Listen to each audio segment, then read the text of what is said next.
Choose one road or the other. The barbell giveth and the barbell what roads? Will taketh away. Taketh away. And hurt you. Yeah, even for young lifters.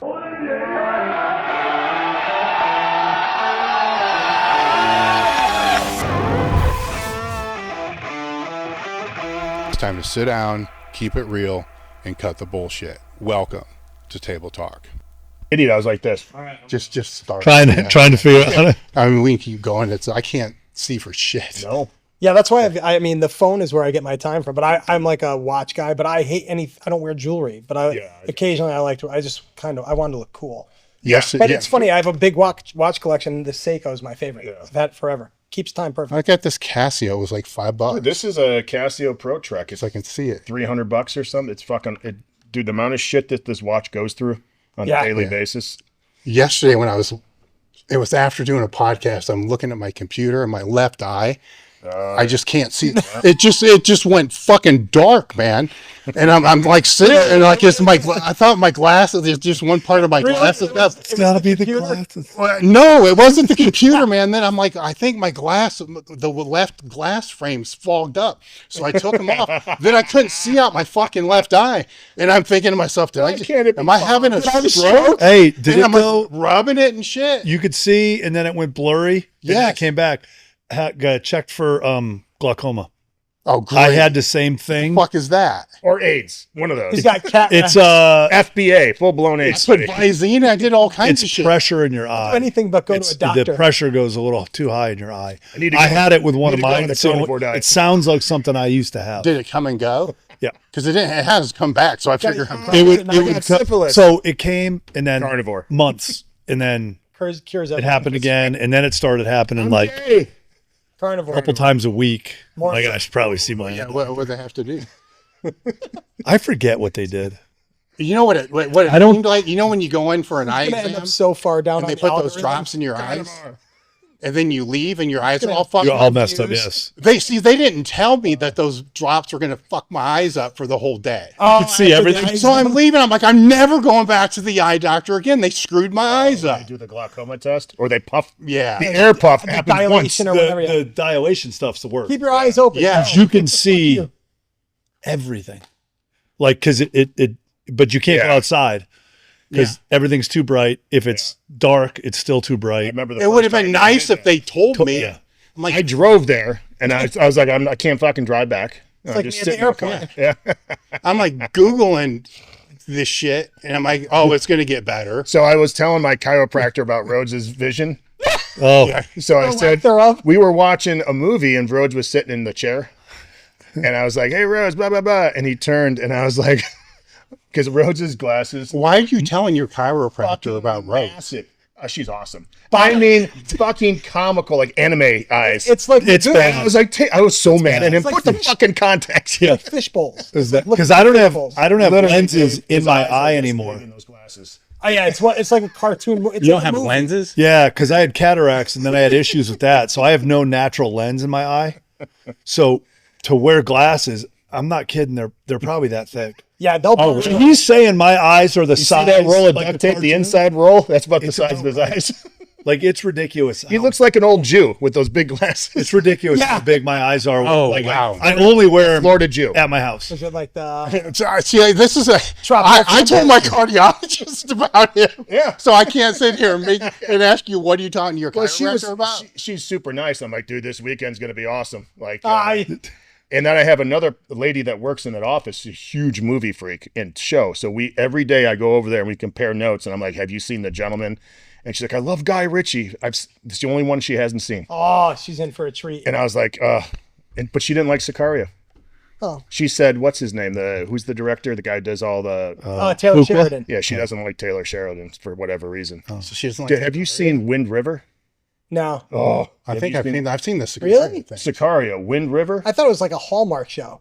Isn't it? What? It's a movie with Jeremy Renner and. I thought you were talking about a different show. No. It's Wind River, Jeremy Renner, and then one of the Elizabeth Olsen, so the Olsen twins' sister. Oh, really? Fuck, it's dark. I think I've seen. Oh, I'm gonna watch it. By the way, it's like in this like Alaska or something. It's in a snow area, and something happens, and he helps track people. Really? His book fucked up. His Wind book is River amazing. is Yeah. I haven't read that. He got a snowcat. He ran himself over with his own snowcat. Yeah. Oh, Jeremy Renner. Yeah, Yes. I thought you meant Sheridan. Yeah. No, He's fucked up. It's so Tipped over. it was going towards, I think I read the book. I can't remember. I think his nephew, it was like heading towards his nephew. He got out and he didn't lock the brake or something properly. But when he was getting out, he misstepped and he ended up running himself over. Like one of his eyes was out. Yeah, see, that's what's happening. Same thing. Must have been. Except it happened on my computer. Yeah. And when except I was on my computer. I wasn't doing anything. But I will tell you, every time he clearly had a crazy rehab, to get through what he did. And it's a great book, but I'll say something when I'm doing a brutal hill or something.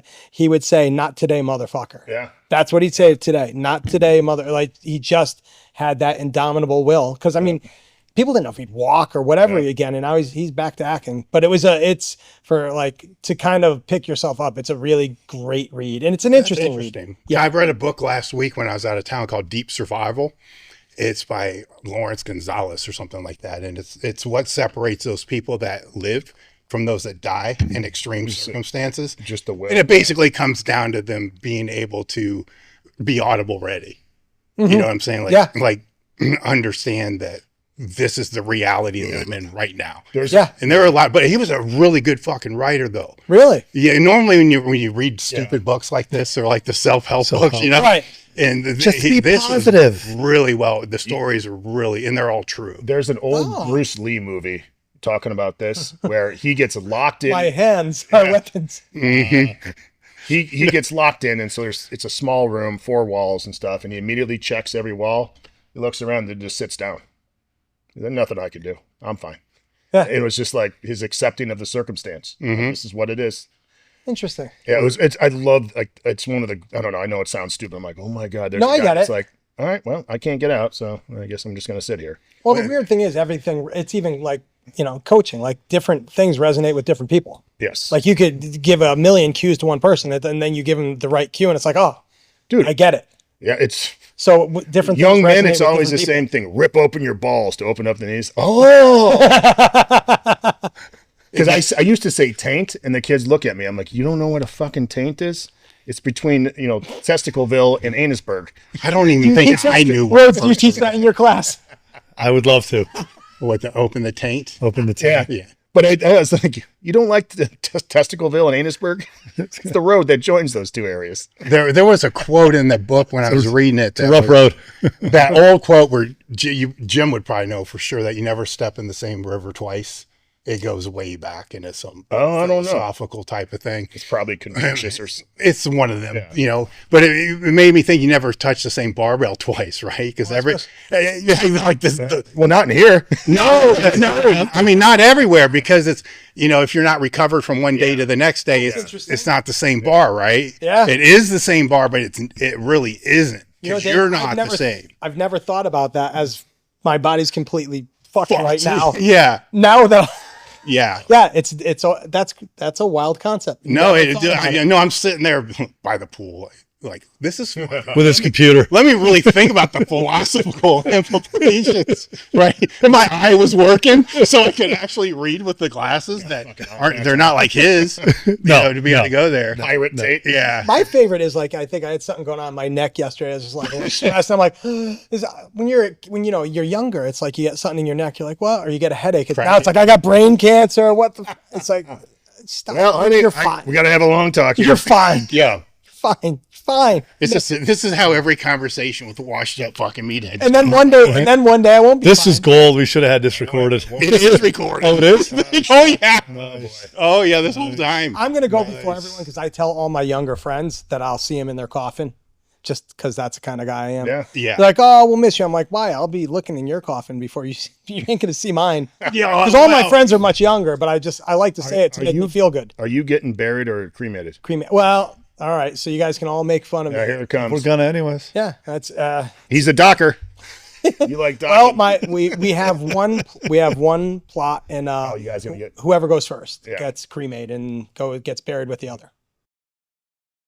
The heat is here, and I'm already hearing stories about people cramping and how it's screwing up their training sessions. The research shows optimal health outcomes at sodium levels 2 to 3 times the recommended level. As meatheads, we've known this for years. Element was built around this. For the past 2 years, I've used Element in my morning oatmeal.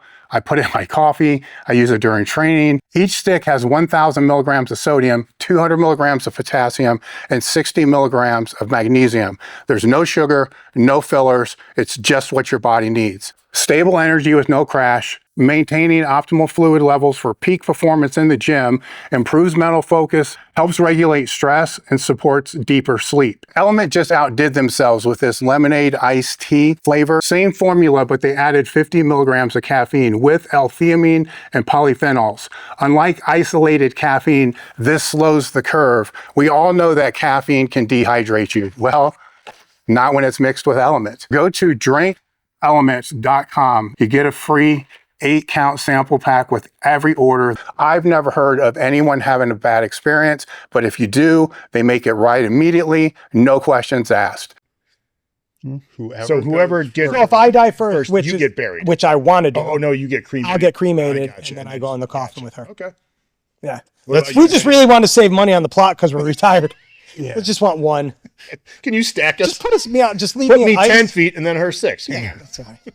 What about you? What are you The doing? logistics. I've never thought about it because I always figured I was going to go first. Yeah, you don't want to. So Tracy will. Yeah, so I'll just leave. I'll just leave that shit on Tracy. Get a plan, dude. But with that being said, I thought I would go first, and most of the training partners I've had throughout my whole life are dead. Right. It's like how did this work?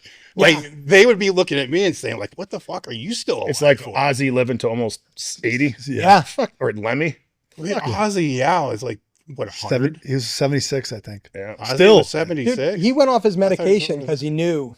Well, he So did he that could last. perform. Do you see that last show? That was amazing. He got up there, When he sang, Yeah. Mama, I'm coming, I'm like, that was pretty powerful. but he put him in a chair. Yeah. It's like, and I thought that what a great, like he knew that was his last one. Fuck it. And what See, amazing performances. This is a couple days later. See, we picked like the a week wrong or so sport, later. man, because in Yeah. your life, Richards? it would be like you would come back and hit that big bench right before you died. Yeah. You wrong Not sport, happening. dude. Ozzy can go out doing what he fucking loved Yeah. the most. I'll go You're bench the bar, tear a pec. It's my dying wish is to bench the bar and tear my push pec. the nurse off at the last moment.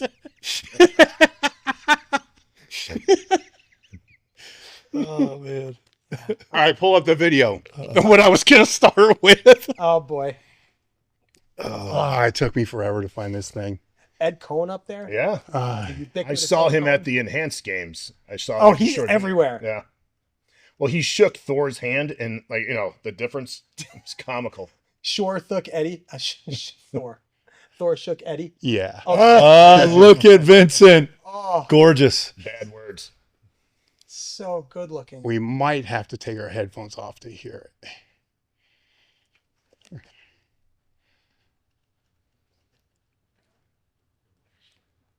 I laughed so hard.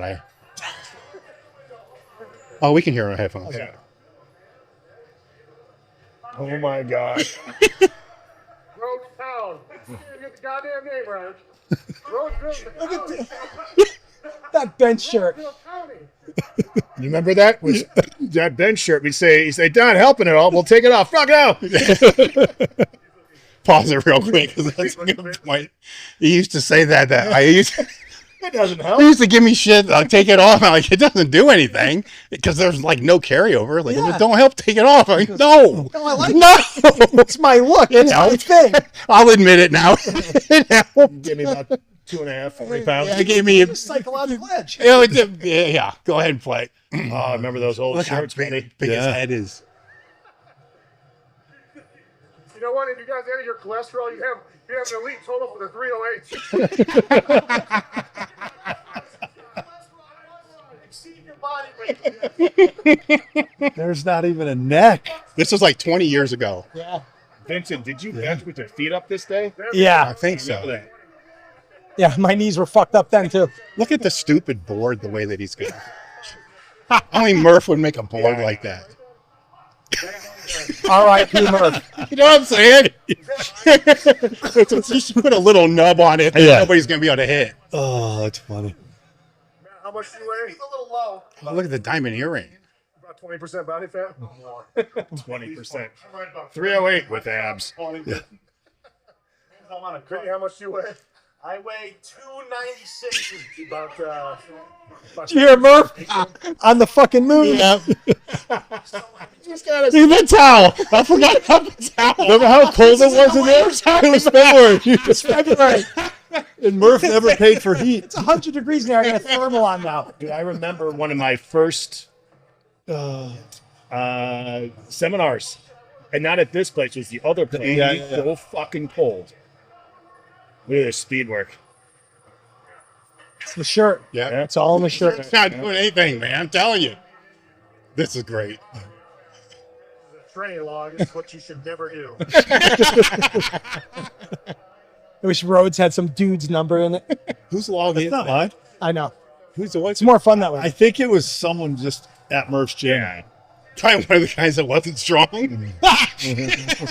You mean everyone besides us? Yeah. Sorry, Murph.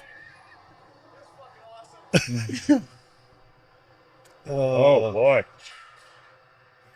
Back. Oh, that's to the fucking basement, dude. Oh, that's beyond depth. Today's now. standards, that's like I mean, he's to the that's floor. in the hole.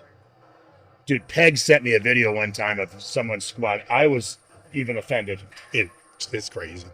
Yeah, Rhodes, your grand should have counted. You can barely get up. Oh, yeah. Holy shit. What is that? Are those 30? Those Two, Yeah, it's a 228. 228, I think. yeah, it's 2 hundos and 2 45s and a 25. Bar was 90 pounds. Why are the 45 smaller than the, or is it just my eyes being fucked? No, they are. Those Different size 45s. are hundos. Yeah, I know what you're saying there. Those are Like like the the 35s, man, Yeah. but they're not. Oh shit. Look at the depth. Yep. Not even Look close. at that. Hamstring parallel. That's right. Nowadays, that's No, that's very. Oh, Dave said you're too low. yeah. Don't know what to get. What am I doing? Dave's trying to hump him. I don't know what I. It's just a lot of hip movement, a lot of thrusting. Oh, there's a trap bar right there. Is that the one you have? I think, yeah, that's a trap bar probably confiscated. He gave me one of the speed where you attach bands in the back. Murph's been so good to me. Love you, Murph. I don't even know what I'm laughing at. I probably didn't know what you said to me.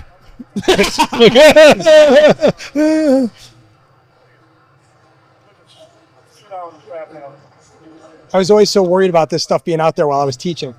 Oh yeah. Yeah. There's not much of it, but Holy shit. there we go. It's got a foot on. It's like one bed. Wasn't there a chair? There are two chairs. chairs. There's two Two chairs. folding. That's what it was. Yeah.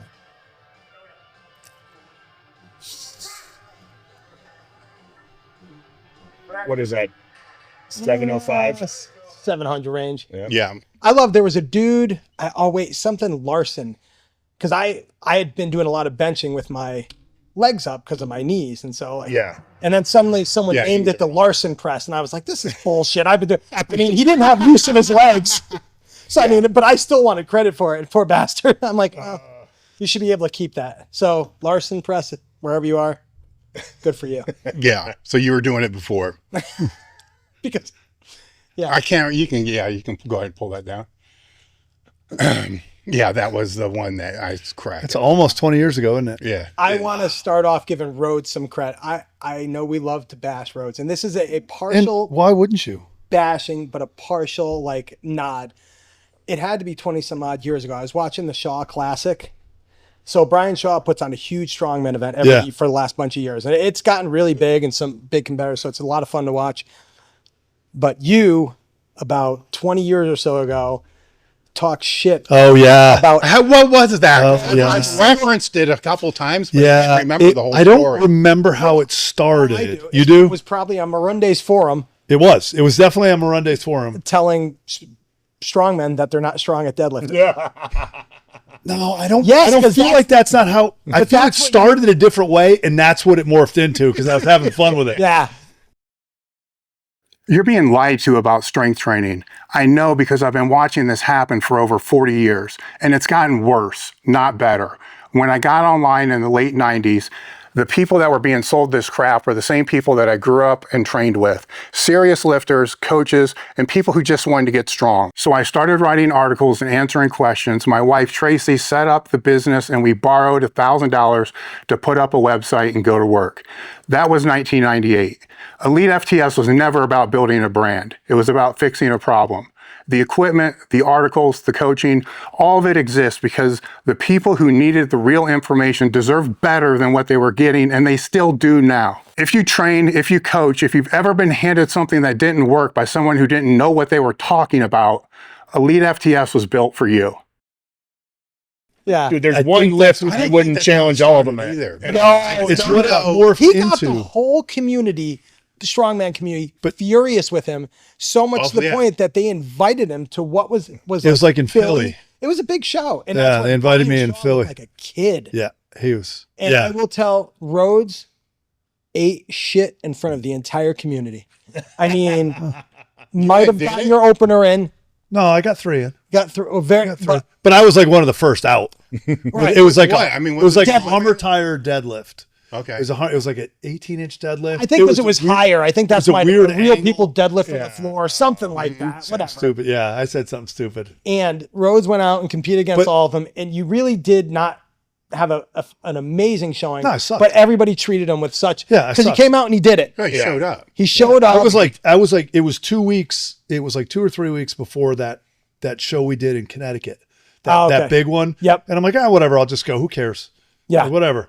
And it was because I remember during that internet feud or whatever the heck it was, love Callie Marundi, who ran the forum, called me and was like, "Hey, will you go post on there again? Like, we're getting tons of traffic." I'm like, "Yeah, totally, absolutely." It's a behind the scenes. Absolutely, I'll do that. They had a powerlifting forum that wasn't very well, but a couple people would be in and out of there. And then they had the strongman. So you go on the strongman as a powerlifter and just start. Oh, I remember it talking blowing shit. up for Yeah, sure. And Rhodes, but he showed up and all the guys were cool. And it was funny because Brian Shaw was like a baby then, like he had a baby face. But there's a few other, I think one of the, was Travis Ortmeyer. I don't know if there were a few. There were a couple good names name that I competitors. knew. Yeah. I can't remember them all now, but That was fun. That was super fun. Doing weird stuff was always doing one-off stuff, showing up at random places, meeting different people. We did a lot of that, which was fun. Imagine how you would have done if you trained your deadlift. Right? Head up! Hey, so you could have beat them all. Could have done Right, so we can something with it. reignite this whole thing. You only Dave, I got deadlifted once every 12 weeks. I got 2 fake hips, That's So right. do Most I. of your competitors are probably dead. and I don't have the heart. Oh, I got a shot then. You can beat the guys who I are got a dead. shot. We could go off, see who competed, who's still But alive. that was super fun. I mean, it's how I met you. It's how I met you. Yeah. Like just going to a gym. And I'm sure we've talked about this before. I knew Jim in college, but that's how I think the kids don't get that anymore. That like just going out and going to some other gym and training with other people and doing things that, I don't know. I thought it's really not cool. a full thought going on. No, but it was. Yeah. I saw something on Instagram, and I think it was AJ Roberts. He said something about what's some of the coolest lifts you've seen. Someone was very nice enough to say about seeing me bench 600 at Southside. Now, it might have been AJ who said it, but it's like you go see different things at different places, and it doesn't seem like that happens as much as it used to. Like going to other gyms. Like it was a big deal to find cooler gyms and go to different gyms and train with different people on different equipment instead of just. I don't know, because I've kind of realized. If they do go to different gyms, it's for content. Right. Yeah. So a little bit different. The further I got away from it, I realized we're still in a bubble, right? Yeah. So because we were all going to different gyms, was everybody? Oh, that's a good point. That's a good point. Yeah, that's a good point. Yeah. People who wanted to get better did. Oh, yeah. Well, you didn't have really any other choice. Yeah, that's true. I mean, if you wanted to learn, but yeah, I could go out and learn stuff, come back and try to pitch it to Louie, and it wasn't going to fly. We would have to get you to pitch it to him. I know how that goes. We were just talking about what a boss Louie was. That Rogan, that's the only podcast Rogan ever went to the place, and how Rogan treated him with such deference. because Louis was a bit. Dude, he called him Jim or Tim. What's up, Jim? Ever tell you this story about? Just to let you know early on where this fucking second order is. And never once did he always showed respect. It was fun to watch. It's just a fucked up one, man, because the first time I listened to it, it was driving. It was in my car. I'm listening to it. And I drove home, and I remember going up to Tracy because we're having dinner. I'm like, I think I know why I'm a little fucked up. Right? Because it was fucked up. Like listening to a lot of the stuff he was saying was fucked up. And there was not any context because it was just audible. Then the next day I watched it. Right. Then you can see some of the context. Yes. Where at some points he's sarcastic. At other points, Joe's like, the fuck did you just say? Yeah. I think Joe spent a lot of time like this. Oh, yeah. A whole lot. But he didn't push back. No, he should have. Yeah, he should have. But it's like having the crazy old uncle. Mm-hmm. Like at the dinner table, like, who's fighting with the crazy old uncle? We just let him go. Let Uncle Louis keep going. Mm-hmm. Mm-hmm. I always said, listening to Louis, it was like every word that he said, you'd throw against a wall. And then you had to stare at that wall and see what words came out and were unfocused. And then you understood what he was saying a lot of the time. Yeah. Does that make sense? Yeah. Like it's, but you'd have to understand what Louis was kind of talking about and then see the genius. I don't think, Dave, you would agree with me on this one. Is bar none the smartest man with this world. Yes, you had to do what you just said, though. Yeah. You had to look. Like if you hung out with Lou, you would understand what he was saying a lot of the times, and you could see like, oh, okay. I mean, just the little nuggets of wisdom. And the other thing, Louis is one of the fucking funniest dudes I've ever met in my life. He was funny. Like he was witty and with fucking girls. I remember Juliet and I would see him at the Outback. All the time. Him and Doris would be there. I'm like, Lou, what's going on? And he's always like, Julia. I was like, Lou, come on, dude. You're 70 years old, buddy. Hey, you did it to McMillan, so. Hey, there was no. Oh, God. Find that. Go to the second link I sent you. Oh, my God. That's funny. That is one of the best on the street interviewers ever. It's the Wendler vision. Yeah. Those were bad times. That one. There needed to be more of It's like that playlist. No, that's not the one. No, Yeah, it's a playlist I made. It's a playlist. Oh, shit. All right. So, God, which one was that with Josh? Standing outside. Yeah, scroll down. Scroll down. No. Oh, God, some of these are so funny. No. Is it that one right there? Which one? Jedge? No. No. Oh, there it is. They're waiting for dinner. Waiting for dinner. Yeah. Thank God for. Matt, I got a couple questions to ask you. You travel with quite an entourage. And can you introduce some of these people? I just want to know her.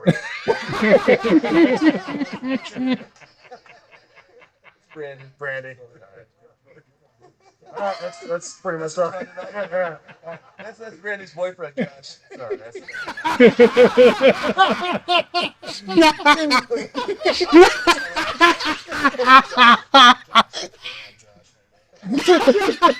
all. I appreciate it. Dude, you totally look like Tyrus. Oh, wow. Click back. I want to see some of the What's other his name? Sam? Bird. Oh, is he strong? Yeah. Holy shit. Click back again. All right. Where's another one? There's one go with the one with Donnie. Oh, when I finger his. Yeah, go up. Where is it? It is. Yeah, keep going down. Oh, God, these are so funny. Keep going down.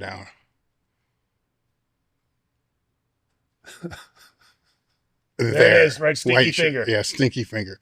Oh, God, the Man Ranch, too. Do you have Man Ranch? We're sitting here with Donnie Thompson Barbell, the last real gym. The compound. All right, the compound. Now, the reason why we're filming this particular episode is gonna get a gander at this bench that Dave and Donnie are sitting on. Dude, that thing is Basically, awesome. 3 benches. And its sole purpose is to what, Donnie? It's called a squat arena. You sit here and you wrap your knees or something. Just sit. Now, is there like a weight limit? You got to be like 350 pounds to sit on this thing? I got it. It's got a fit on it. This is quite possibly the best damn thing I've ever seen there. Dude, that thing is awesome. It's made in Chicago. Now, you can see your pec tines. Striation. Don't be flexing. Let that shit hang. Look at that tit crease right there. Now, if I hit that, I gotta do the stink test here.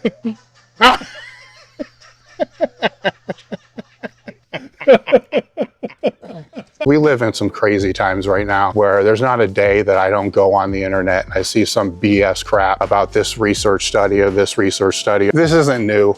I've been in this industry for 4 decades. One thing that's helped me is 8 years ago, the mass research review started and became a godsend. The mass research team are professional researchers that are also meatheads. So they've done this great job of being able to take all these topics and put them into this research review that I get every month. I'm excited to partner with them. I spoke with Eric Helms about this on the podcast. It's simple, it's easy. They're offering a 20% discount to all podcast listeners. The code is elitefts20. When you join, you get the research review, which is going to be sent to you every single month. That has 7 to 9 articles in there. The archive, which is 1,500 articles, thousands of videos. Just head over to massresearchreview.com and use the code elitefts20. The link will be in the description. Yeah, go to play that one. I just wonder if people find this funny nowadays. Oh my God. It's really funny. Let me get the Outback special. 12 ounce. What do you want to do? Medium well. Let me get some of those shrimp on the Barbie. That'd be really nice.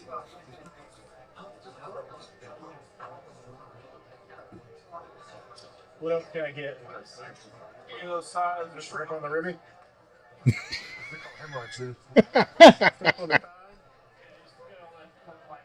Oh, some more sides.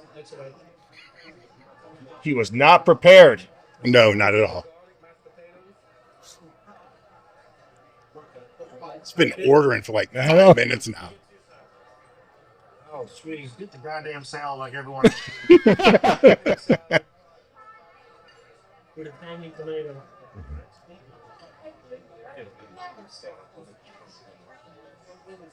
Oh, whisper.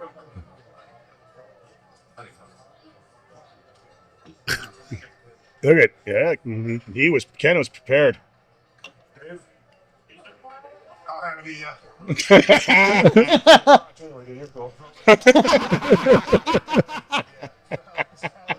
This is from Elite. Aussie chili. I'm not shy, dude. I'm not scared.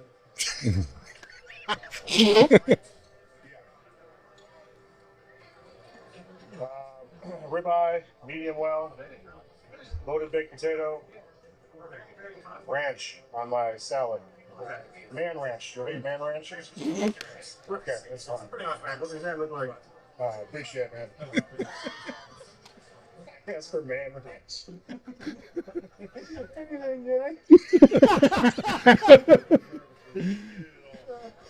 All right. You know, we still call it man ranch at my house. Picking out the man ranch. Did you know you were going to do that? No. I was just, riffing, so to speak. Even when I interviewed Croc, with Brandy, is that her name? Yeah. I was just going to film something. I was like, screw this. I didn't care about anyone in the fucking group. I didn't think you were sitting down writing a script. No. No, but they were all good. No. They were all good. That was the very... It was like the little flip thing. Yeah, but that was the very first... What'd they call it? The West Side Invitational or something? What was that meet? That was like in a... Because Mark got hurt at that one, right? Mm-hmm. Is that the one he shattered his femur? Or his knee? Yeah, I think so. It was in the ballroom. Like the... It's the Iron Horse Classic or something like that? No, but it was like the first one. I think the second one was also in that area, but in a different venue. But I believe... Was that in Tennessee? No, that was in Ohio. That was in Tennessee was that was in the SPX. Dayton area. Mm-hmm. But I believe that was the first one, and I think it had West Side attached to it. Like Louis helped organize all that. I'm almost positive because there's backstage stuff, and I remember that. And yeah, oh, it was a good time. You have Dave. I'm curious, especially starting as early as you did, like demographics of like, who follows, ages, that kind of. I'm like, because there's got to be like an over 50 crowd. I know myself. That's like, man, we're really out on a ledge. Like, there's no one who has information for us because no one lived this long who did what we did, and so I'm swimming in the ocean, not being able to float with one arm, and I'm sinking. Yeah. I'm like, I'm trying to hold it together. And I'm like, none of this information out here is any good for me because I started at training at 15. I'm 57. I'm going to be 57 and I've competed and I'm just like, who do I talk to? Like, it's interesting, man, because I wouldn't listen to yourself. I'm telling you, that's 20 years ago at that time, we'd be looking at the people that were writing training for like 40-year-old plus. Right. Right. And that's always had like the whatever masters or older. And we'd be like, that's dumb as fuck. Right. But even all those people that have put that out, they didn't go through the grinder before they were 40. Right. Right. So it's different. We've been through the grinder. Like, how do you do this when you have 2 prosthetics and you're fucked up? It's either you go early or you go late. I don't think you can do both. No. You could. I mean, some people can, but the exception, just like Tom Brady. Yeah, there's only it's outliers. Do you know NFL players who caught a pass are over 40? Do you know who number 2 is in the all-time? So catches in the NFL over the age of 40. Number 1 is Jerry Rice. Number 2 is Tom Brady. Tom Brady. Yeah, no kidding. Hitting it back because he caught like 3 balls because no receivers played into their 40s. Yep. Yeah, it's crazy. Think about Tom Brady is the second all-time receiver over 40. Yeah, catches over 40. You know, it's so interesting. I just kind of realized probably lifters who've been through the grind probably need a coach more than anybody. Most of them that they need to be told what not to do. They need to it was funny because Jessica said, she's like, you got to start sending video to like Wendler and Rhodes. Cause like you always looked over my stuff. Like I'd write stuff, come up with stuff, but we always trained together and you were always able to look over and like reel it in and, but to kind of just, cause I can't reel myself in. And we know for the last, when you're not competing and you're just every day at the gym becomes a meet. Well, it's tough when your sport is training, right? Yeah, right. Then when the and you love to train, and the sport's over, and you're like the football players just downsize and start going to the gym, and training is normal because they don't ever really, Yeah, it's all heroin. Right? It is our heroin. Their GPP, right? Yeah, and we're like, fuck it, man. If you can't do it the way you want to do it, then don't do it. Right. And that's what most do is they just don't. And if you keep doing it, you don't feel great. No, you get like every time I bench, it's like, fuck, But you don't want to stop. So figuring it out. Bad now. It's like to the point where it's so bad. It's like, I only do it because other people do. I'm lucky. I have the integrity of everything. Like I've had whatever surgeries, but I just overextend. And when it's powerlifting, you follow a plan. Now I'm on my own. I follow my own plan, and I'm not a good programmer for myself. Yeah, because I don't rein it in. But my biggest problem is I just train too heavy. When you were powerlifting, though, you were changing variables in every session you went in. Yeah. So while you were on a plan, it was a template. It wasn't a plan. It wasn't a plan, but the recovery was different because I was laughing with these guys that I just laid around. We lived in a condo. Like I didn't do anything. I ate and trained. And like if I worked, but I was passed out sleeping. Yeah. Apnea. Bruises on my legs, pinching myself, teaching, falling asleep, for God's sakes. My paraprofessor, shh, wake up. But, the recovery was different. I think that's a problem now for me too. It's like, we're talking about doing conditioning and, strength training, and it just gets too much, but I like doing it. Now, when you were teaching though, you were probably walking more than No. You had to walk to class. I just sat at my desk all day. I was in one room. Oh, you were in one room all day. Yeah. I was laughing because we used to we'd bring 500 steps a day. We'd bring in breakfast for the kids. And like the kids, whatever they didn't finish, like you had a rolling chair, Dave. I'm like pounding like 6, 7 of those little milks in the morning. Yeah. First thing. Oh yeah. Well, I'm thinking even like most people that I know still get in like 2,000 steps by accident. You know what I'm saying? I would love Just to like have known walking how to many work. steps I got in. 600. There were 2 to the flights of bathroom. stairs to get in the building, and when I was on the 3rd floor, like it was like a 15-20 minute like sojourn to like get up there. It was not. Yeah. I was, well, that's one thing I would have done differently is just, I would have conditioned 20 minutes, like 3 times a week. I didn't condition at all. You know, that's the one thing I would have done differently. I think it would have made a modicum of difference, but Yes. otherwise, yeah, it was a blast. I'd do it all over again. Because I would do it all over. I know you guys have some disdain for it. No. I'll tell you what, I always say this. I am happy I did everything the way I did it. Mm-hmm. I just wish I had bigger dreams about doing other stuff too. Okay. That's the only thing. But if you would have told me at that time to go do X, Y, and Z, I'm like, dude, get the fuck out of here. But that was a different person back then. But I'm super pumped because I reached my football goal and my lifting goal that I've always had. Yeah. And I'll give you an example. One day I was doing a training session and I was supposed to do X, Y, and Z. I realized I was off on my count like 4 hours later. So what did I do? I went in there and just finished because it would drive. I knew if I went to bed that night, that's all I would think about. So I couldn't imagine having those goals my whole life and not achieving them. You know what I'm saying? So yeah, totally. Like I always think, like, what if I went to a smaller school? I would have played a lot more. But if I went to that smaller school, what would I have said?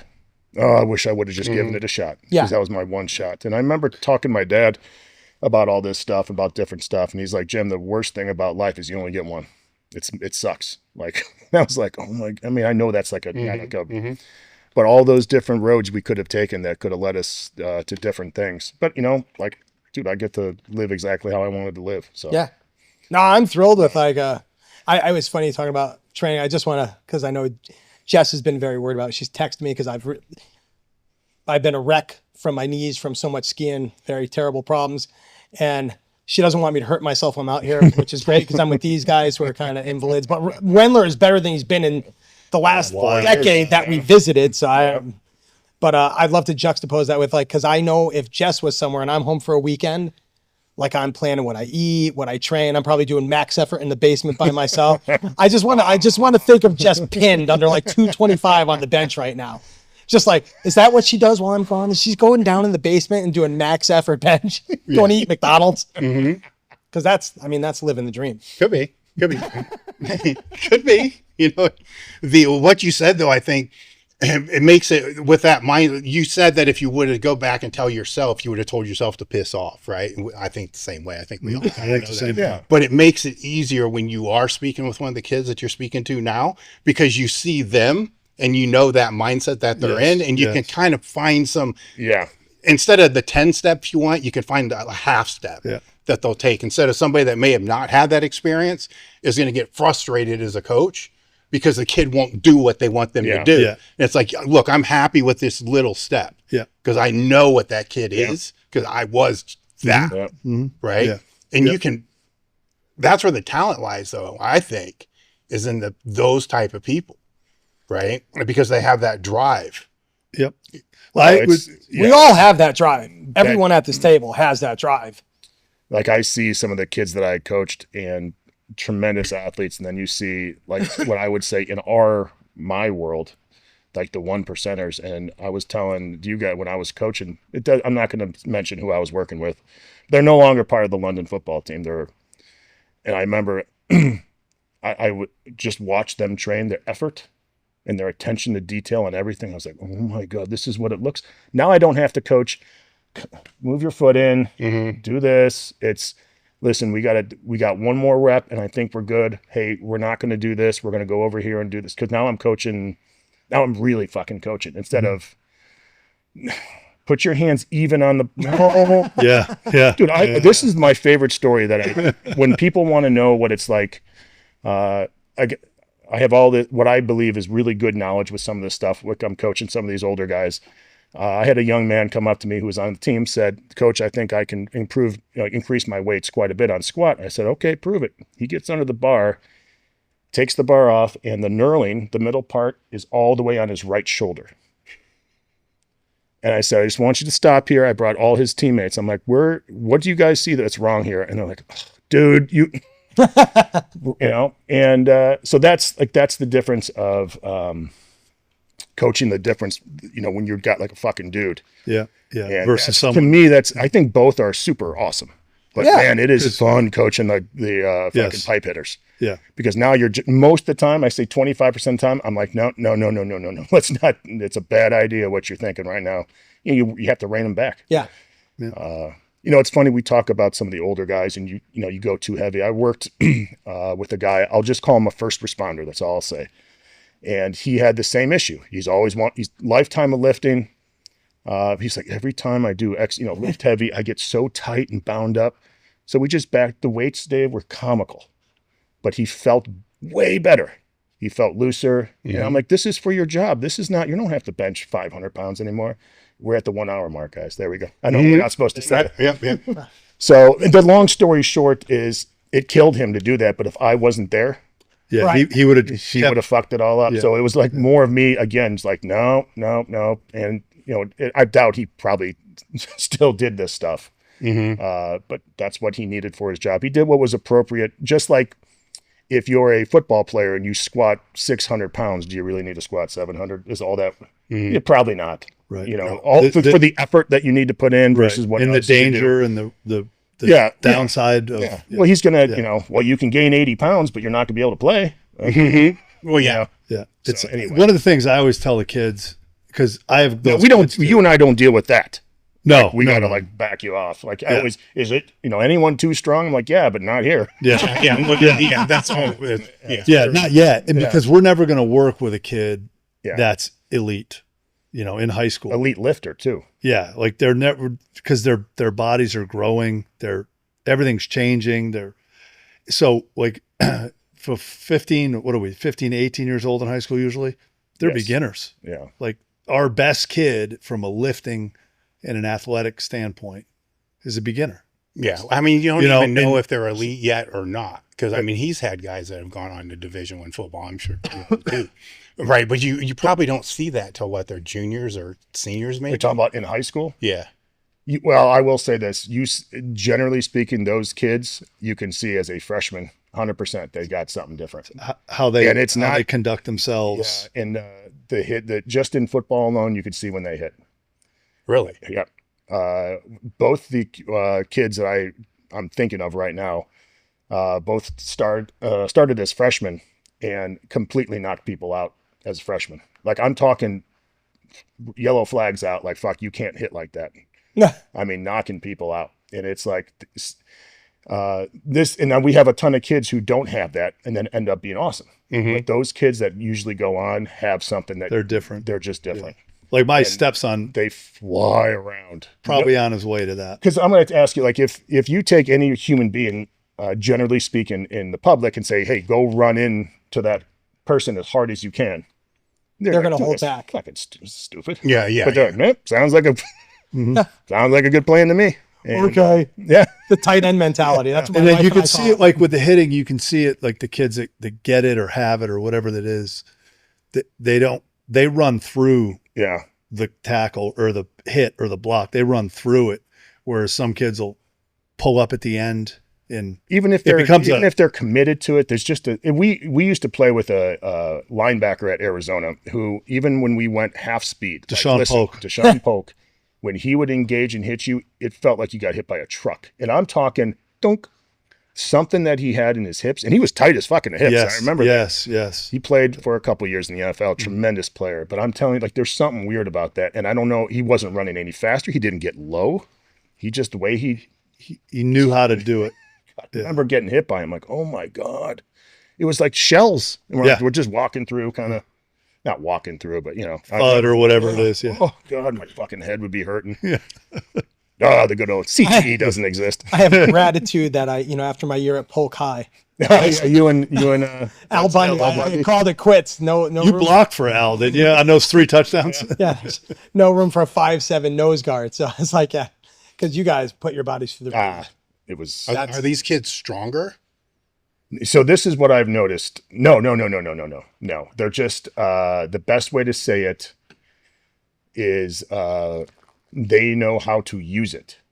So they don't on the field. So they're not any stronger generally, trap bar or squat or anything like that. I mean, they're nice, but nothing that I'm going to send you a video like, Dave, you guys do this shit at all. But they move differently. Like the way that they hit, it's almost like, what a chimpanzee can, his grip strength or whatever, he can use like 90% of his contractile, where you and I might use 12. I don't know what the percentage is, but it's much lower. They can't, it's like intramuscular coordination. They're like massively high. It's almost like that.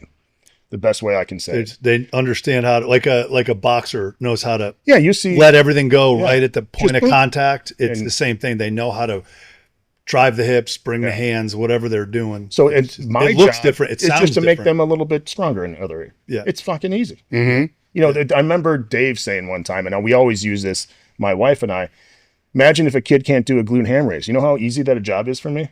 Now what we do is get him to do a glute ham raise, and he's a little bit better. We use the same thing with push-ups and pull-ups. Can't do a pull-up. Listen, all we got to do this off-season, get you to do one pull-up.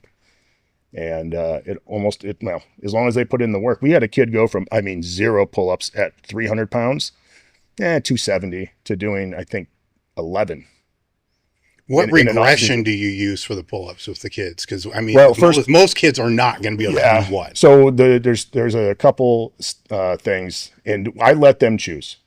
So I don't listen, you can do any one of these, but we do pull-ups as part of our warm-up every single day. So everyone's doing pull-ups regardless.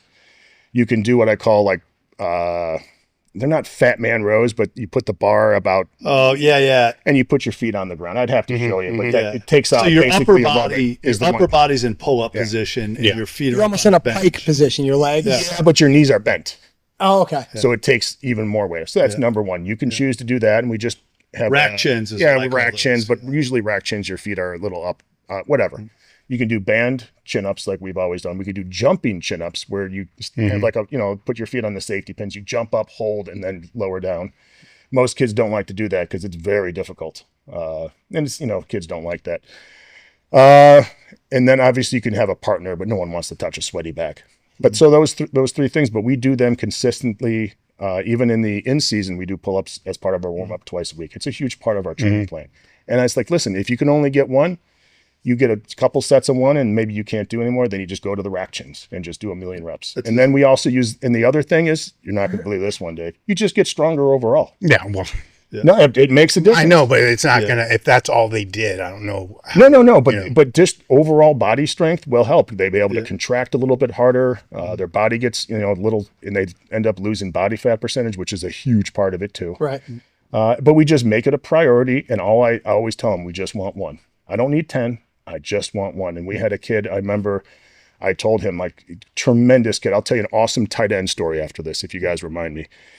I said, listen, all I need for you to do is we got to do 315 for 10 on the trap bar. And at the end of this, and I want one pull-up. I don't care about your bench. I don't care about your squat. That's all we want. And it was awesome because he's like, fuck, I can do this.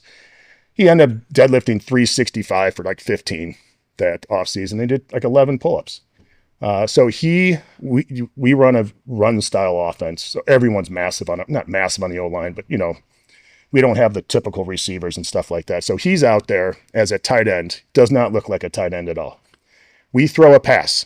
Once a game. I get I look at the stats. So we throw a pass. He goes out. He's a tight end. They throw an illegal man downfield penalty. And we're like, who's downfield? He said, well, he is. And the kid said, hey, dude, I'm a tight end. And then never forget this. The fuck you are? The ref said that? And he just started laughing. He picked up the flag. He said, you're right.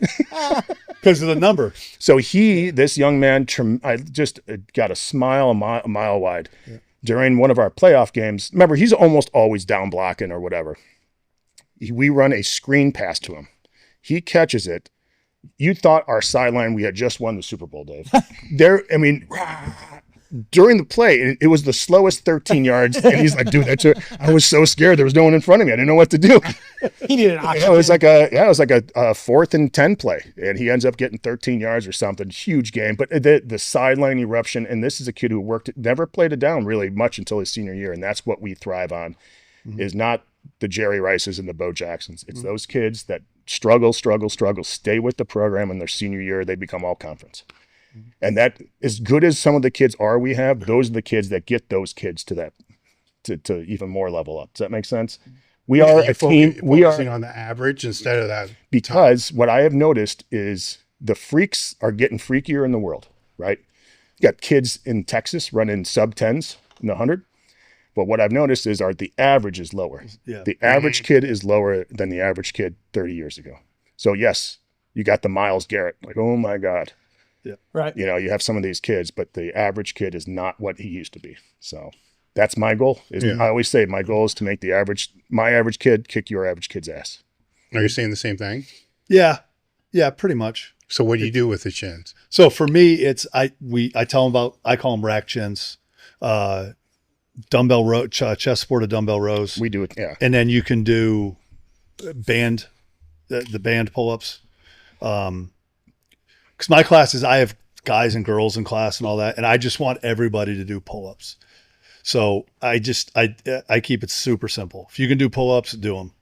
If you can't, you're using a band. So they get a lot of choices in stuff, kind of like Jim said, you can do this, or this. I don't care. There's certain things you're consistent. Yeah, there's certain things that like every single kid in class is going to do pull-ups. Have they brought back in the presidential fitness thing? No, because I thought there was some talk about. They did. They need to. When I was in, well, I don't know. They need to.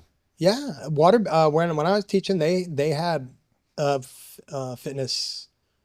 I don't know if it was the state, but it was reinstituted. And they need to. And the teachers, it was funny because a lot of the teachers went through the test and like they had shirts for the people who made it. There was awesome. A lot of fuckery with people bullshitting, getting shirts they didn't deserve. Because I've seen pull-ups. I know I hurt myself pretty bad getting through. They have a stretch test where you put one leg up against like a block. And I'm like, I nearly killed myself doing it. I'm like, she did not get the bullshit.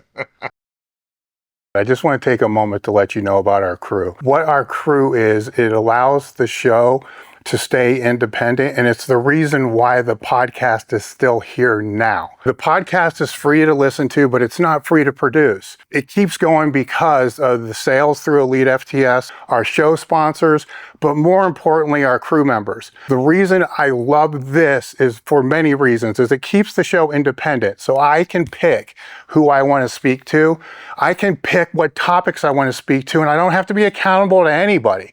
I just go off what the crew members want and what the audience wants, and I don't have to deal with all the other bullcrap that's associated with the podcast world. In return, what you get with the crew is ad-free episodes that are released a day ahead of time. You get access to our Discord community, which has AMAs, like 60 ebooks. We try to put a new ebook out every single month. Access to our coaching community with form checks, training Q&As. It also gives you invitations to our training retreats that are out here in the gym once or twice a year. 76% of all the people that joined in 2022 are still members now. Right now, you can either go month to month or get 2 months free with an annual plan.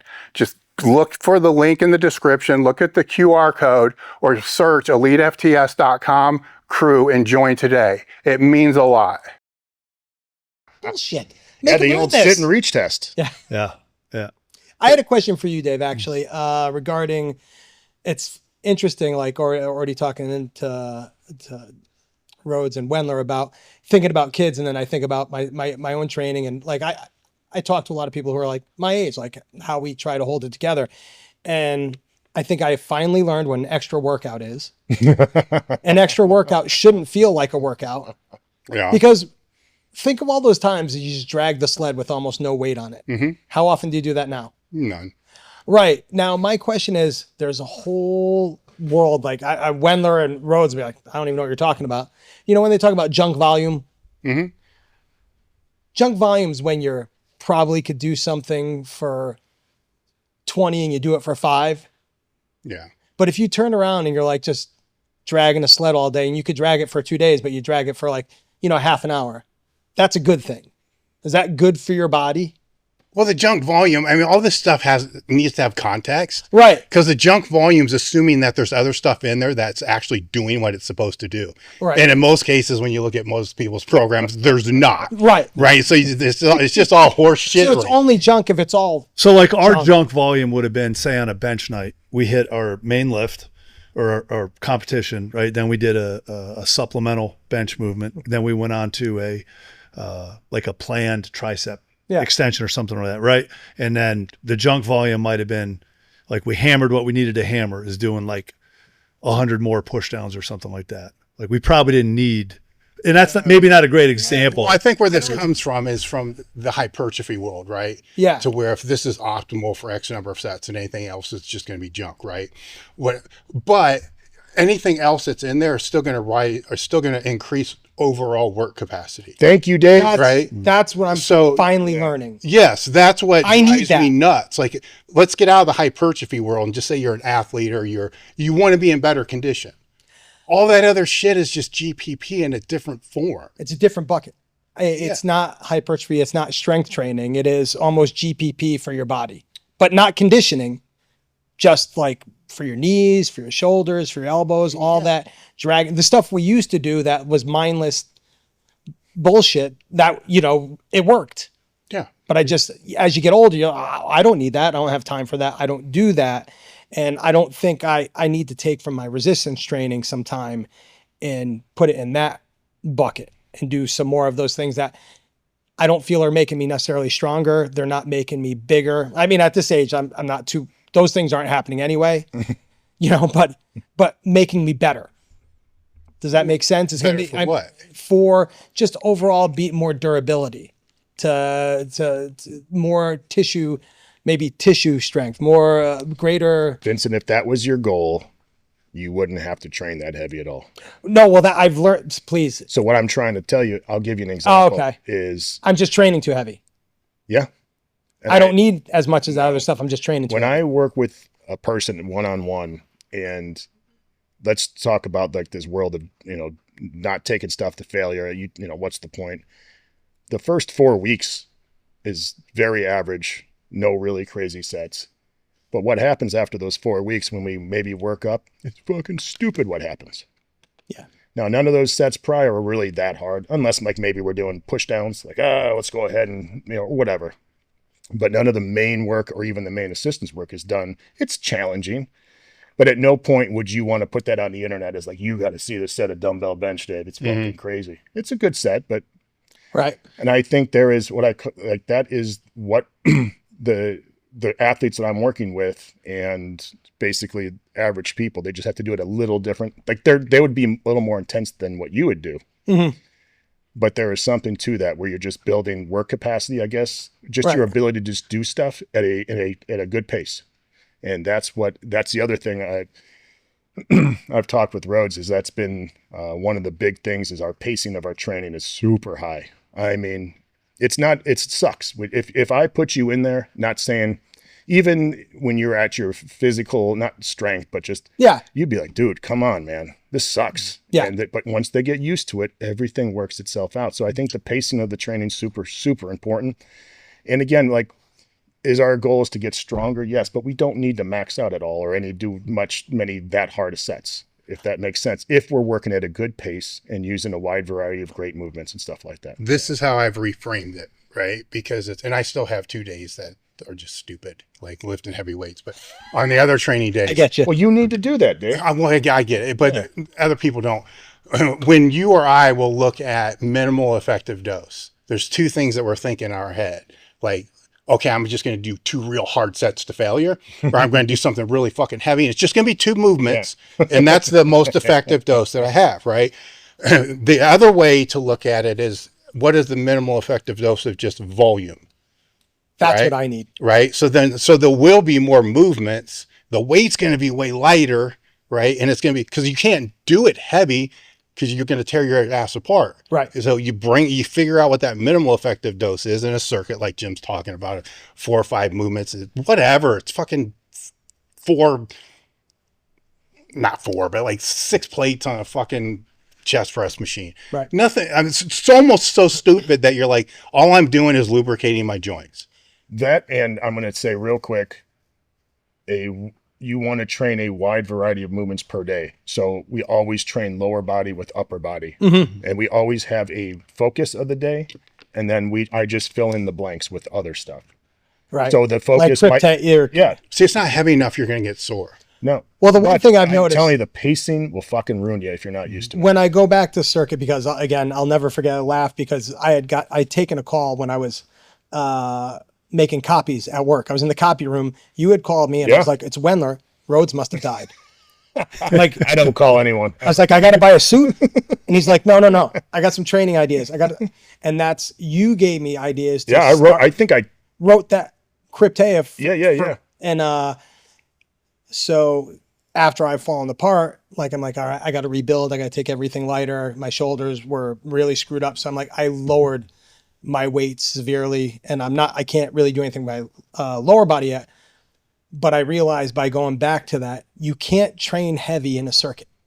No, that's you can't breathe. You can't, because you can't. Hold on, go ahead. Well, I guess I know enough. Yes. That I can't, because, it's not like I'm putting on a belt and wraps and everything. So it's like, this has to be a reasonable weight. And then, I notice after I do my bench right now, my bench 85% week is 250. Yes. But I notice at the end of the workout, I'm like, I feel very stimulated. And I don't feel beat up. So it's a very circuitous route to get back here. The way that I'll like when I work with people one-on-one is we start with what you did, and you're like, there's no way I can train heavy. And then their work capacity goes through the roof, and we're able to do, because we always do 20 total sets of everything. 10 of them are the main lift. Those 10 sets might be at 90 to 100%. Hitting fucking singles, 90 seconds every set, and that's what happens when you get in fucking shape. How long does that take? 28 minutes and 30 seconds. No, I'm saying for them. Once they start, greatly on I get it. Like months. If I give, like Zach, give me 3-4 weeks. So quicker than what I'm thinking. Yeah, well, for him, but he's been training with me forever, and he's always in great shape, in general. But he's got to get used to the kind of the pacing and stuff like that. So, like he was able to we use chin ups as a main lift for him. I think he did 3 sets of 5 at 108 pounds on pull ups circuit with other stuff. So dumbbell squats. Nuts. Oh. That's nuts. Because how much does he weigh? Zach is 215. All right. 210. Yeah. I mean, and he does everything. That whole workout was with a plate carrier on too, with 125 pound squats with the dumbbell squat. If you think amongst about other stuff, push-ups, dips. So if you go out and run a mile for a month, on day 31, you could easily run 2 miles. Yeah. Right. Because you get so it's the same with the lifting. You'll accommodate, your body will adjust to the other what thing you're is telling it my to do. goal, and like let's say it's just 4 weeks, Dave, is at the end of the 3rd and 4th week, those are not very hard workouts. So I'm not tapping their reserves either. Does that make sense to you? So those first couple weeks, and I don't. It's like a preparatory block. Yes, but the first, like if I'm taking Vincent through it, and you can't handle that pace, I'm not going to push you at that pace. I'm going to use the appropriate time period, right? Judging by how your bar speed is and how you're acting and stuff like that. So it may take some time, but once we get to that point, it's flying. I'm telling you, every kid that comes in and does it at that first, like tries to hang with Zach for a little bit, it's like, oh boy, and it's just a testament to how hard he works. It really is, and it's what can happen if you do it like that. So.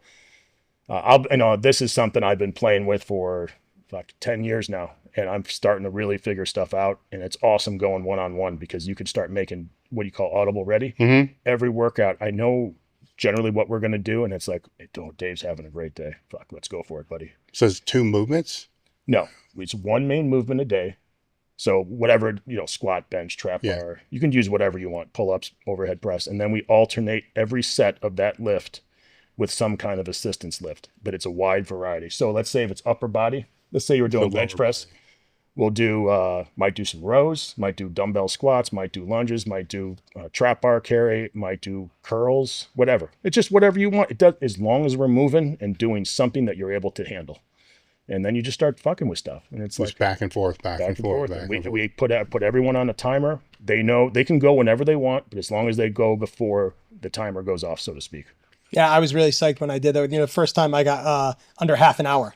Yeah. Like, it was no longer trying to raise the weights. No, and it was trying to break that time. So what ends up happening too is training density. Yeah, we never try to finish in the time. The time should happen naturally. Yes. That's the other goal. I'm never pushing like, let's go, let's go, let's go. It's like, are you ready to go? Then let's go. It's fine. So it needs to happen at its own pace, so to speak. Because if you don't do that, it just gets people get so run down and tired, you know. Especially for like an older Yeah. lifter. Like if I told you, I said I had a casual lifting day. I was doing Krypteia, like again, upper body. And I'm like, I don't care if it takes me an hour today. Yeah. And then 2 hours. Like today's a casual day because I didn't feel You like don't I could get just bored push out of it. your mind? What's that? You don't get bored out of your mind? No, I was going between exercise, but I was like, having the gym in my house, I'm running upstairs getting a cup of coffee.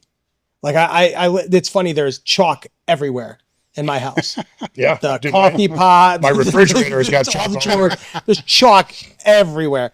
But so I'll just like, you know, it's casual because Jess is down there and maybe we're bullshitting or whatever. But it's like, so if I don't feel up to it, but again, the circuit style, the Krypteia, like really going back to that was like, So the other thing is, let's say, Vincent, you're not in great shape right now, you know, but you can do the lifts. But let's just say, so then now I choose assistance lifts that are super easy. We'll do face pulls. We'll do 5 bodyweight squats. The key is just getting that fitness. And everyone's like, oh, that sounds easy. Well, you know what? It's not supposed to be, just like training isn't supposed to make you feel that all the time. Let's just get the movements in. Let's get your body used to it. And then you start raising it up. And then pretty soon, dude, there's some crazy things. I've seen some, like, oh, I cannot believe after 4 weeks we got to this point. It's just insane. You know what? I had a kid come in, watch Zach train, and he says, if that's what it takes to play college football, I would never want to play.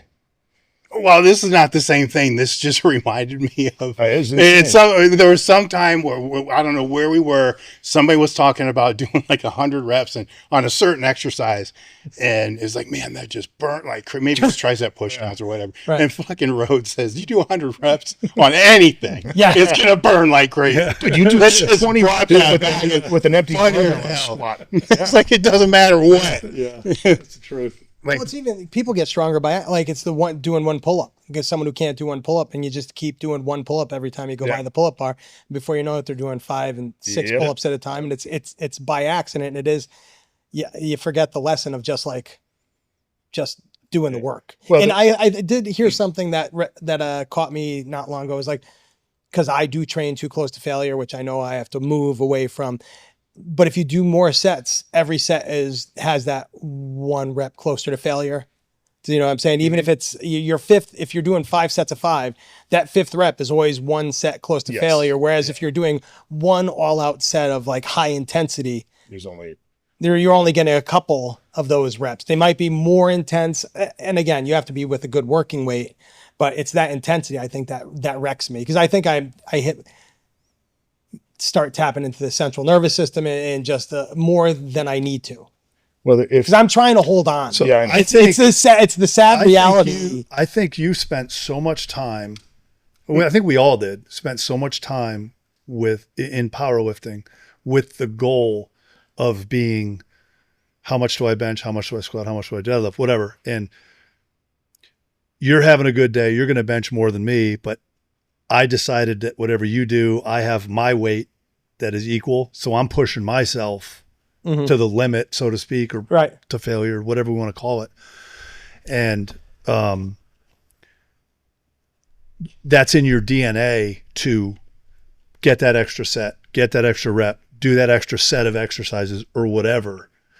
And like, I still have that a little bit, but I kind of lost it. I'm like, I do a Krypteia workout basically. And like, I have like set weights when I don't feel great. Like, I'm doing these weights, don't care, with these exercises. And I hate to say it this way, but like, I get through it. And sometimes I push really hard and try to beat cause it's fun to not beat myself up. You know what I'm saying? Yeah. How fast can I get this done? Or, you know, I'm going to work up to this weight on deadlift today or something like that. But I think you may approach training as testing.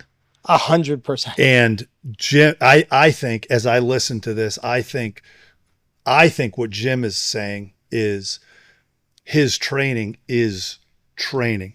It's not sexy. It's not Instagram friendly. Nobody would look at it and be like, oh my God, there's the secret. you just lump together a whole bunch of solid, for lack of better, average days. And then when it's that time, like when Jim said, hey, he looks good today, like, let's get after it. Which is a very different mentality, I think, than we had when we power lifted. So what's the opposite? Because we would have, let's get after it. And then when we can't, we'll just back off a little That's 100%. So now I think I just need to ask permission. I just have to all right, I've had like 3 months of good training. What's my, what can I do for a test today? You can take the bar for 100. Burns. Yeah. You know, but I don't know. It seems, again, I think that's just your DNA. Yeah. But there's a lot of like, you know, because I know you've talked about, Dave, like kind of overuse with arthritis and bone on bone. Like you only have so many reps in you in a workout. Like I'm lucky I don't, that's the thing. For the older, we're all not, we've done a lot of the same things, but we're all not in the same place. Like I have no problems with the arthritis, luckily. So like I don't anymore. Yeah. So I'm prone to like, you know what you're like, I know what I could do today, but you still. Well, I still, the way that I set things up is the heavy days on the weekend, they're heavy, right? So it might be one main thing heavy and it's going to be like the fucking high box, stupid shit, you know, to a single. Sometimes you still bench? On Saturday, but it sucks so bad that it's more. You got to bust out the bench. Do you still have that bench shirt? Yeah, I do. I'm too fucking small for it. No. It's too big for you. It's too big for me. It's too big for me. Yeah, but on those things, what I'm saying is I'm going to use the least amount of warm-up sets I possibly need to get there. It's going to be singles, and it's going to be, I call it like weighted singles. Like this is okay for today.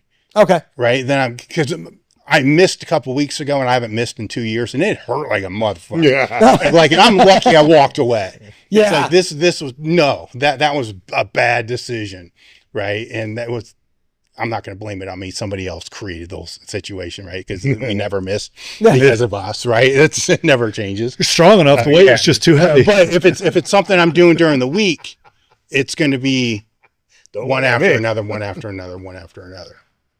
It's going to be smooth. You lifted? Depends. Optimally, I didn't ask what you lifted in. Well, optimally 4, right? But usually if it's during the week and it's those higher volume days, it could just be walking for 45 minutes, you know, or actually me walking and then getting off the treadmill and doing a fucking lat pull down, going back to the treadmill, walking and then getting off and doing something else and just kind of moving through that way. So far this year has been like once a week. During that time. It should be more, but it's not. I don't want to, right? And then on the weekend, Saturday and Sunday. But Saturdays become less of the max out type of thing because who gives a fuck if I can max out a 215 bench? It just disappoints me. I can't use percentages. I don't even want to. If I did 85%, it would be 185. Like, fuck, I am not, like when you said you're 85%, I'm not using percentages ever again. Well, I don't. It's funny because one thing that with 5'3", and I think people don't really get is that I don't think a lot of us are even using percentages. It's a weight that is in that range that you could do. I think correct me if I'm wrong, but like beginners really need to kind of dial in that number to kind of have an idea of where to start because most people will start too high. Yes. Oh yeah. But when I stop and I look at when my best lifting is happening. My percentage, I can already tell you what it is. Was 67%. 68%. Yeah. So Dave, that's wild. You really 68% is enough because I calculate. What do you guys think I do all day? I'll give you an example of what sub-max lifting, and we talk about Prilipin. Everyone loves to talk about Prilipin, but no one does it because it's lifting light. So we had, I think, a dozen kids. Their trap bar sets were, the highest set was 225, 245, or 265. We do 3 sets at the top weight. So 5, and maybe up to 15. Did this for 8 weeks. I think we had every kid deadlift who did those weights do 365 for 10 or more. Now, how did that happen? They should have done 270 and then 275 and 280. It's just the repetition of solid work. And the best way I know how to... Accumulation of volume. I don't know. I'll give you this. I don't give a shit why it works, Deb. I just know what our boys need to do to deadlift big. I always use the example of farm strength. When you're out in the farm doing all that shit, you're not maxing out, right? You're not carrying the hay, like we need an extra hay bale right here because I did one last week. Another one on top. Yeah, it's just consecutive work capacity, work over and over again. And people ask me, like, why does it work? I don't know why it works. I don't care why it works. Don't give a shit. I will get my boys strong. Let you guys can figure out the X's and O's. Just like the 1,000 things that have happened in strength training over the years. And science takes, I'm not saying this is like a big breakthrough. It's submax work done correctly. Every rep is solid. Every rep is held at the top, right? The backs never get fatigued. Now they can do all the other stuff. Being an athlete's much different than a powerlifter. But the one thing I will say, though, I think the reason why all of us were for us to be successful was we were all so fucking stupid. Hey guys, I just wanted to take a moment because we do read the comments, and one of them that keeps popping up more frequently than not is, I can't believe this video doesn't get more views. Take a minute to subscribe, leave a comment, and share. It really does help. Well, there's another factor too. And I think if you look at, there was a base. Yes. Coming into the powerlifting, we all had a base of some kind. Well, did you play sports, Dave? Yes. Did you play sports? Did you play sports? And I'm going to tell you what, if you compete in sports, like real fucking competition, you know what it's like to compete against a bar, because you know what? Thank God I'm not getting my ass punched right now. Yeah, because the bar just wants to be on the ground. That's fine. It doesn't have a job to do. I'm not going to get hit in the jaw. Yeah. Right? And so I think that having that upper hand of competitiveness, I think really makes a difference. Really. And I don't care if you're cross country, as long as you're competing and running as fucking hard as you can. And I remember I ran cross country in junior high. My dad said, like, quit pacing yourself, just run. And I remember when I finally got it, just go. Don't listen. If you don't, you'll be fine. You're not gonna die. Remember him saying that to me. Just run. Stop jogging and then trying to pace. Just run.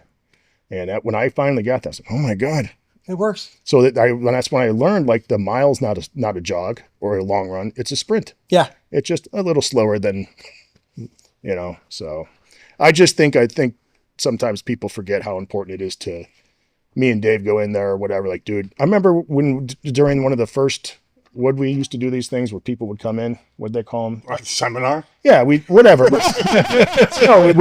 the guys would come in from the underground strength session. No, it wasn't. Yeah, it was something like underground. Underground is when people just came to train. I remember me and Jeremy Frey and a couple guys those were fun. Had 100-pound dip off. Yeah. That was it. And we just doing dips forever. And I was like, this is what I kind of miss. Like, I miss doing stuff like that. And I think there's something to that too. I think that's one of the things I miss, except I end up doing it with the barbell. And I think that's where I make my mistakes. Yes. That's why that's why when assistance. That's where Louis had a great thing. He's like, we kept the barbell volume at X, Y, and Z, and we just push assistance. That's what we do all the time. Because I can take a kid to failure on push-ups and there's no danger. Yeah, I tried to do both for too long. Yeah, and you got worked the whole time. Why suddenly it's not going to work anymore it's fascinating. But yeah, like I said, it's weird. You don't have a path to really follow when you're kind of here. In your 50s and trying to hold it together. I mean, there are, but you don't want to take them. You know what I'm saying? Because they'd be like just general fitness. They're not as fun. Right? And you look at that, like, I don't want to do that. No. I'd rather be dead. See, what's funny is I think I'm on the other end of that spectrum. I think I'm on the other end of that. I think I had. Well, how'd you get through it? I don't know. But I don't give a fuck anymore. I think the doctor's saying if you lift more than 50 pounds, you're going to die. Oh yeah, my heart doctor. That was awesome. That helps. Okay. Am I supposed to stand up? Yeah. Well, when I had the heart surgery, you can't lift more than 30 pounds, 20 pounds. I love your argument to the doctor. And I remember looking at the two doctors, and I'm like, so I need to get this is when I was coaching in college still, when I traveled. I'm like, so I need to get an assistant. I was being a dick. You need to get an assistant. I'm like, what? I'm like, well, I've traveled on an airplane before, and so I know how much my travel bags weigh. Yeah. My travel bag weighs 30 to 40 pounds, depending if it's wintertime or fall. So I can't carry more than 20 pounds. I can't carry a backpack? They're like, oh, no, that's fine. Well, how come I can't walk with a weighted vest then? And they just looked at me all dumbfounded. That's a good one, because I was told that 40-pound thing. You know, and so I never went back to them. Yeah. I respected them. I understood what they were doing, but like Didn't you also bring up like how much would you tell a 6-year-old, woman who had the same surgery. How much Yeah. did she lift? Yeah, I think you remember saying I remember like saying 30 pounds. Yeah, I remember saying I at 6'12", yeah, 140 pounds. I probably had 12, almost 7. conversation too. The one that like sticks in my mind is you're telling me I can't lift more than 40 pounds, so I can't carry a backpack. Oh no, that's fine. See, I asked, I dig deeper and asked why. What are we trying to avoid here? Right. And it came down to the Valsalva maneuver. Yes. Right. And I'm like, oh, okay. Yep. So if I only do a heavy single, it's going to be way better than a triple. So you know what? Right. But think about your assistance work and everything that Jim's talking about here. You're not going to do anything that's going to. You don't need to do that. Yeah. Nope. Yeah. And so I went back to my surgeon to be my cardiologist instead of a Marfan specialist. Yeah. And I told him what my lifting plan was. And I said, I'm not going to hold my breath when I lift. I'm going to breathe through it, which will limit how much weight I lift, blah, blah, blah. Still laughing, Jim?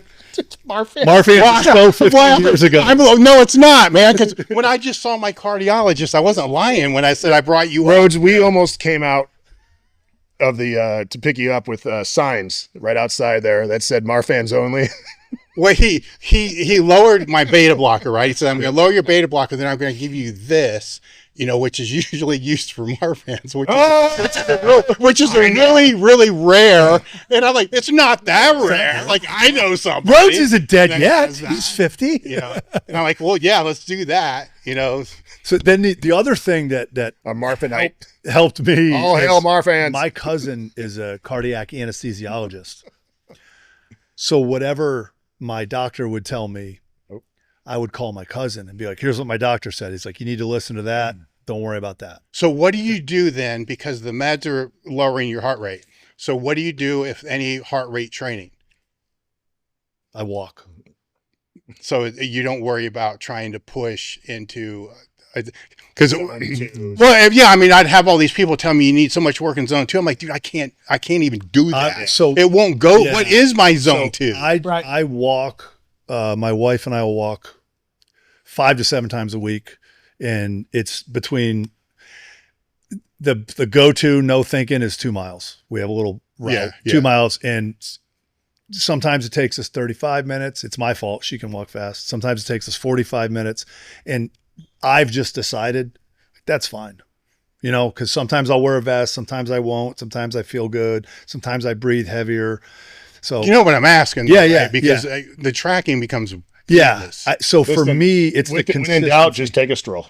Yeah. For me, it's the consistency of I'm going to go do this. And if I feel good that day, I'll walk a little faster. If my wife's walking faster, I'll try to keep up. If you just blasted a bunch of tests, though, just smoke. Put on like 50 pounds. Fucking smoke. Yeah. Get that heart rate up. Right? Take extra caffeine. Yeah. Get my heart rate up. The discussion was what pairs well with D-ball to how many steps do you get in? Not many. Not many. Let's look at the XY axis. These table talks have regressed. God, those back pumps, man. Oh. I don't miss that at all. I like being 328 and a half pounds. Ugh, everything is hot. Oh. Alaska, too hot. Igloo. Yeah. And I'm always cold now. I'm in the middle of Ohio in like Carhartts. And I'm 84. I have noticed I am super sensitive to the cold. My goal, dude, I got long sleeves on right now. I'm fine. Yeah. My goal before I kick it is to be half my body weight. What would that be? 155. Let's say 164. What are you now? 190. I mean, you get older. Like my goal every year. We get smaller. My goal every year is to be 1 pound less than I am because I just know I'll be on the planet longer. But it should help me be on the planet longer. And the only way I could get bigger or stronger theoretically, I mean, I know I could have a good training, but theoretically, I'm only gonna get bigger if I put on weight. And like, it just doesn't serve me anymore. Yeah. I was there. I get that. I'd love to do it. Yeah. I'd love to be 300. I loved it. You were way happier. You fat and smiled happy more. go together. Great. I like amuse myself. Like I go climbing and hang off of cliffs and want to go surfing and swim with sharks, like, because I can't bench anymore. I have to find other shit to do. Well, the problem, Fuck myself up. like, I always wanted to die in a piano case, right? I mean, that was the whole state. But it would suck now. Like, if I was that big now, my joints are so fucked. I mean, imagine that you're like fucking 285 and you're benching 155. That's terrible. That's not bullshit. That's worse than being 215. You know, And then for who's me. gonna carry your coffin? What's that? Who carry the coffin? I don't give a Forklift. Yeah, that's I'm right. You bad. I have don't give a shit. Yeah, I don't fucking care. Once I got out of the yo-yo diet shit and just started looking at it as lose 10 pounds a year, then everything became way easier because now Except benching. I'm not carb cycling and doing all this other shit. I just eat less. And each year it drops 10 pounds. Yeah, I drop a pound a month. That's always how I did it. Yeah, that's how I lost what? Yeah. I think Just a little bit here and 140. I lost the same way I gained. I just got on the scale every single day. Yeah. Made the If it was like really high, it's like, ooh, shit, I need to not eat as much today. Yep. If it was a little bit lower, like, okay, I can eat a little Here bit. we go, Big Mac. Well, remember when you're gaining weight? I was getting on the scale 3 times. A day. I was always making sure to get on after the last meal at night. Oh yeah. When you diet, you get on With in your the morning with your boots and after you take a shit. Squeeze it. Pee out before you Yeah, weigh yourself. naked. Yeah. You know, when you're heavy, you're weighing with your boots. Your work. got your My Timberlands big on. belt on. Yeah. Anything else you guys wanted to talk about? I did actually think for like one of the things that I'm going to strive for, because I have my annual goals for like training to make them a little, it was like double body weight bench and 2.5 time deadlift. And I have some running goals, but I did do this year. There was I think it was DL Shipley. He's DJ Shipley. DJ Shipley. GBRS group. The GBRS group. They have some good, they have like a good set know of what you're talking standards for fitness that I really like, that I think are better for my goals at my age of like, walk with your body weight for, 200 feet or whatever it is, and do a body weight bench for 20 reps and the run 800 meters under. And that's one great thing I got from you was like, you just have to condition hard. If you condition hard, you can run hard when you need to. Like it all, I have a tendency to make things more difficult than they are. Yeah. Dude, we have most unscientific running as a team, but all our kids can run because we run all the time. We don't run a lot, but we run all the time. And magically when we get first game, everyone's fine. I did notice today, on top of all your athletes who do have big legs, which was so fun to like, when I go to see Jim's athlete, like they all have big quads. Like in high school, nobody had quads. Like they all have big quads. And when I saw James for the first time today, I saw Bob in the shorts. I'm like, holy shit, James got quads. So something finally clicked with him in the squat. We had a hell of a time getting him to squat. He's like, felt weird. And we finally found a great foot position. 185 the other day, could have done 20. No kidding. And I was like, oh my God. My Juliet's like, I have no idea what happened, but he's still at that age where if there's dudes around him or like a girl, it's on. I mean, if there's a competition going on. Is that different for... But if lifting by himself, Yeah, good luck training yourself now. yeah. All right, we'll shut this down. He's got to get out of here. So Yeah. Thank you, Dave. guys. Thank you. That was fun.